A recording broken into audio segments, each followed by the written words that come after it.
Started now. I just wanted to welcome you all to our second annual Last Lecture series. Obviously, Dr. Seward will be speaking tonight, and I hope you will all enjoy his speech. But first, I would like to introduce Dr. Dean Pate, who will be saying a few words on Dr. Seward.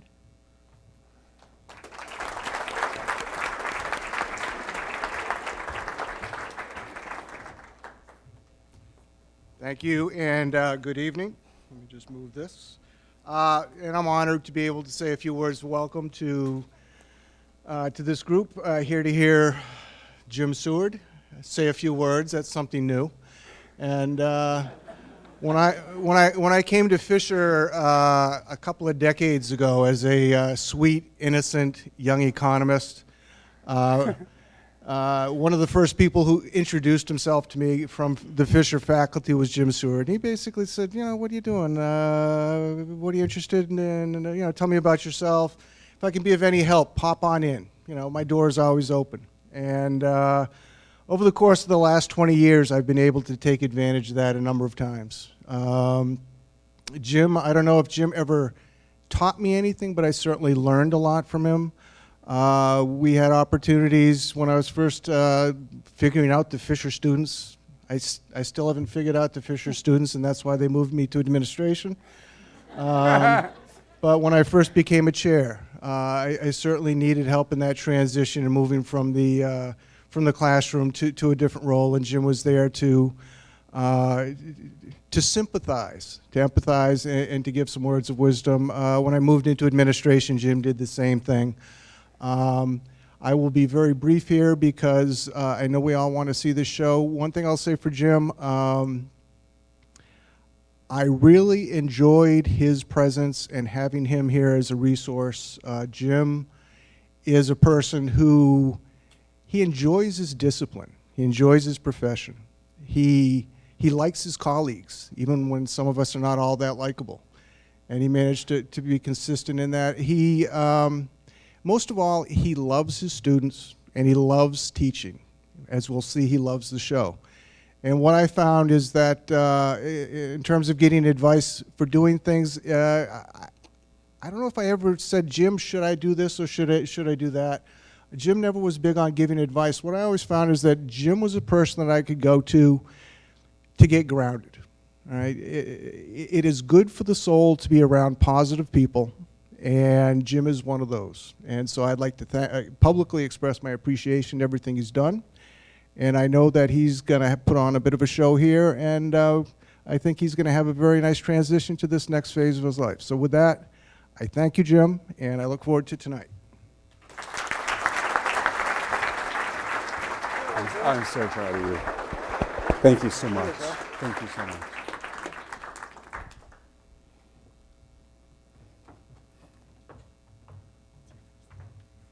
Thank you, Dean Pate, for saying that about Dr. Seward. So, Dr. Seward, he is quite the fellow. He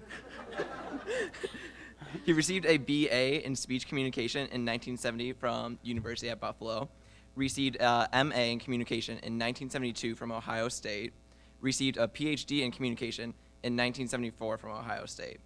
Was a graduate teaching associate and graduate administrative associate at Ohio State from 1970 to 1974, assistant professor at Humboldt State University from 1974 to 1977, and professor at University at Buffalo from 1977 to 1982. He was also a professor at Finger Lakes Community College in the fall of 2010, has taught at Fisher since 1982, and he received 3 grant competitive awards from the Canadian Embassy in 1991, 1997, and 2005. He also, since being at Fisher, has received the Father Dorsey Award in 2005, an award for teaching excellence in 2002. On behalf of SAB, and as a current student of Dr. Seward's, I am very excited that Dr. Seward will be giving the last lecture today. It is my pleasure to introduce Dr. Seward.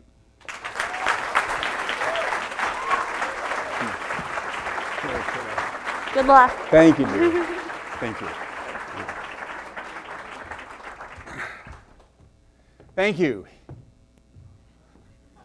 Come on, I'm a TV guy. What do you expect, Come on. It feels like a big class. You know, some of you folks over here were in my classes at Buff State more than a few years ago. Huh? Some of you folks who are alumni now were in my classes here at Fisher from the 80s right up to more recently. There's a whole crowd of people here who are presently taking classes with me, a bunch over there. You know, I've been blessed with a great life. And what we want to do tonight is celebrate what it means to have impressions, to leave imprints, to be a part of people's lives. Alfred Lord Tennyson is the only quote I'm going to put in, okay, my English friends, okay? It is paraphrasing what Tennyson said about the fact that you're the sum of all the people you know. And you become part of their sum. And as we work together, play together, have all this fun and all these experiences that we do, in the end, we make imprints. And you see, that's the story, that's the way life works. I have to tell you the truth. Disneyland font, font king here. Disneyland font, the whole business of, tonight I feel like I really am in the middle of a movie. And I wish I were smart enough to have said that. That line came from one of my students. Matt Lukashevitz gave a presentation in my Com 250 class in which he talked about overcoming obstacles. And in the speech, he talked about the movie Rudy. And in that movie, he compared the character to his own life. And you know, just like Rudy, he worked hard, went out there, played football, senior year, last game, last touchdown. Just like Rudy. And his comment to the class in the speech was, I feel like I'm in the middle of a movie. And you know, tonight, can you feel the love? I mean, seriously. I mean, it's like, if I were Elton John, I'd sing, but I won't. No, I won't. I could, but I won't, you know. But think about it. I mean, we're here tonight for a lot of good things. And I am so fortunate to be the recipient of all of this. I hope along the way I've given some. I hope along the way we've had an opportunity to do some good things. And tonight, yeah, you know, my speech class, you know we have an agenda all the time, you know. So tonight what we want to do is we want to talk about imprints. We want to talk about how you do that, 7 ways, not 6, not 4, 7. A few things I think I know for sure. I'd put $50 down on some of this. Things I know for sure, and some closing thoughts, things that are important. You know, we talk about the ways in which we affect other people, the things we do. That thumbprint is Jeremy Sarakin's. I asked Jeremy, he's like, one thing, I didn't want a licensed clip art, it cost too much. So I asked him to make me a thumbprint for an imprint. There's more. But you see, the imprint, these are the impressions that we will leave on others as we move through life. Teaching lesson, Com 250. Notice where my computer is so I can look at the screen over here without reading off the screen. Important part of what we're talking about in class, right? So imprints, impressions. The things that we leave, the things that we do. If you all stand up. Up! You know? You know? You're all amongst friends.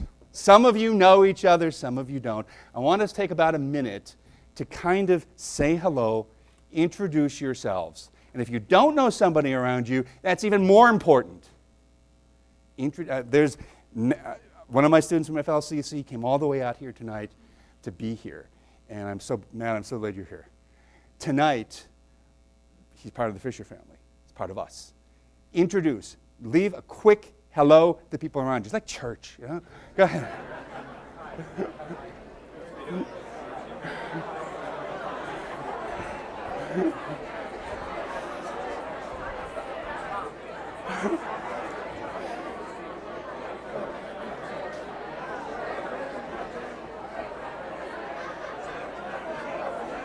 30 seconds.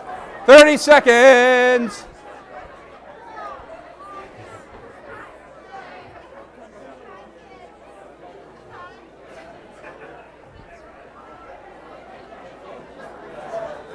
I love it. I love it.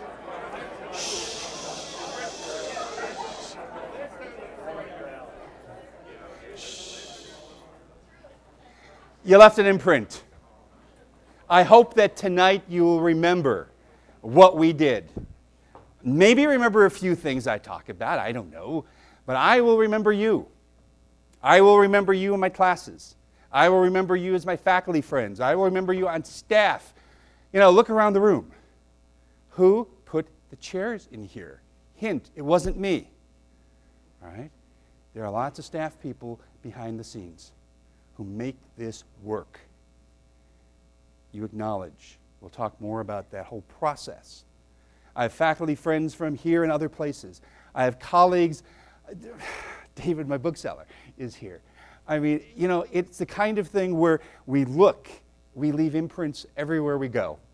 The people we love, the people we care about, the people we touch over a period of time. These are the opportunities that we have to make lasting impressions on the people that we care about. These are the impressions, the imprints, family, friends, the kinds of things that we live our lives for so that we're able to do this. They begin with children. Think about a child in his or her innocence. You look at that child, there is a life to be fulfilled. There are hopes that we trust will be achieved. And we know in a child that there are dreams that have yet to be dreamt. The imprints begin when we're young. Flip it around. Parents, the same three items. Parents dream about their son, their daughter, and hope for a life to be fulfilled.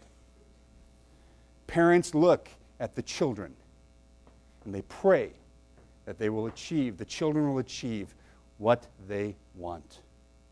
They will go forth and do the things that everyone hopes they will do. And a parent understands all too well there are dreams that have yet to be dreamt. The baby sitting in the cradle, the young kindergarten kid, the high school senior, the college sophomore. There are dreams that have yet to be dreamt. And you see, that's the imprint. When you pull them together, TV time, Lily Saracen, Jeremy's daughter, made that print. Jeremy made the other print. And you know, imprints come together as a heart. You like that? Get a Mac.